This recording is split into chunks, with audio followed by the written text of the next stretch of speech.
ভৰি দেহাকে জাগিলা মানে পূৰ্বৰ যতক দিয়া আনিয়া লৈছিলা শীঘ্ৰে।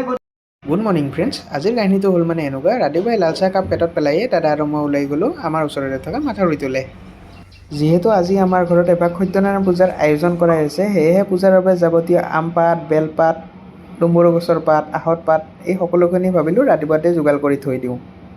পূজা সন্ধিয়ালৈ আছে, তথাপিতো ৰাতিপুৱাতে যোগাৰ কৰি থৈ দিলে সুবিধা হ'ব দিয়কচোন।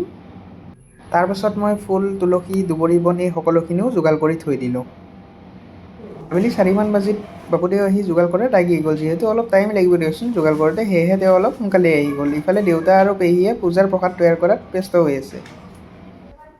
গোটেইখিনি ৰেডি হৈ যোৱাৰ পাছত পূজাৰ আগতে ঘৰৰ প্ৰত্যেকটা ৰুমতে ধূপ চাকি আদি ঘূৰোৱা হ'ল।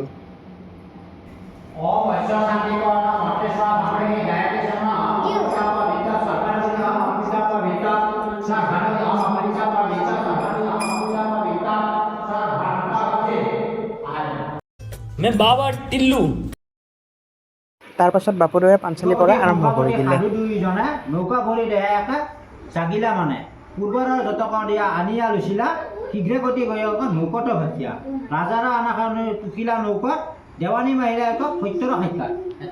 ইমান ধুনীয়াকৈ অৰ্থখিনি বুজাই দিলে শুনি সঁচাকৈ বহুত ভাল লাগিলে। ইফালে খুৰী বৰমাহঁতে ৰাতি সাজৰ বাবে যোগাৰ কৰাত ব্যস্ত হৈ আছে। আজি অৱশ্যে সম্পূৰ্ণ নিৰামিষ বনোৱা হৈছে। আপোনালোকে বাৰু নিৰামিষ খাই ভাল পায়নে? ইফালে পূজা শেষ হ'লত সকলোৱে মাহ প্ৰসাদ লোৱাৰ পিছত ৰাতিৰ ভাত সাজ সকলোৱে একেলগে খোৱা হ'ল। আজিলৈ ইমানেই, আকৌ লগ পাম। Bye bye.